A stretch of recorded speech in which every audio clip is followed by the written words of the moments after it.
Previously in Westeros, Joffrey's still a tyrant in a crown. Robb Stark is making war look noble. Tyrion's running the capital with sarcasm and smarts. Stannis is brewing shadowy ambitions with a fire priestess who may or may not be a walking red flag. Arya's gone rogue, sword in hand, name forgotten. Now we dive into the Nightlands. The episode opens on Arya, disguised as a boy and squatting beside a stream like one of the lads.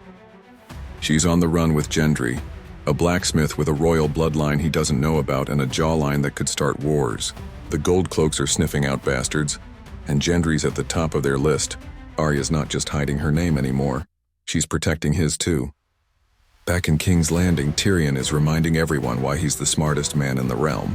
He boots Janos Slynt from the City Watch for being a backstabbing weasel, and ships him off to the Wall. Cersei is not amused. Tyrion doesn't care. Varys shows up whispering warnings, and Shae complains that being his secret girlfriend isn't all that glamorous. Politics, power plays, and pillow talk. Standard King's Landing recipe. On the Iron Islands, Theon Greyjoy makes his grand return after 10 years of being a political hostage. He expects a hero's welcome. What he gets is a cold shoulder and a reality check.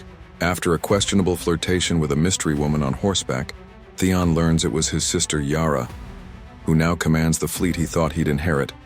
And Daddy Balon? He's more interested in conquering the North than hugging his long-lost son. Ironborn love language is apparently tougher than nails. Meanwhile, across the narrow sea, Daenerys and her starving followers are still baking in the Red Waste. One of her riders returns with vague hope and not much else. Dany swears she'll lead her people to safety, even if her dragons are still more symbolism than weapons. North of the Wall, Jon Snow stumbles onto Craster's horrific secret. The old man's been offering his baby sons to the creatures in the woods. Craster, ever the charming host, knocks Jon out before he can start moralizing. Lesson of the day: curiosity may not kill the crow, but it will get him punched in the face. On Dragonstone, Stannis Baratheon is drafting up his official "I'm the rightful king" announcement. Davos, loyal and weary, brings in a pirate named Saladhor Saan who promises ships, if he gets paid, plunder, and possibly to bed Cersei.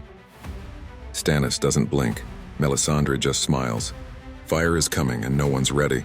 In short, Arya hides, Theon slips up. Tyrion cleans house, Dany holds on. Jon learns too much, and the Game of Thrones grows bloodier with every breath. Now here's the question. If you had to survive one location this episode, would you gamble with the heat of the Red Waste, the shadows beyond the Wall, the daggers in King's Landing, or the salt-soaked betrayal on Pike? Drop your answer. Which hell would you rather call home?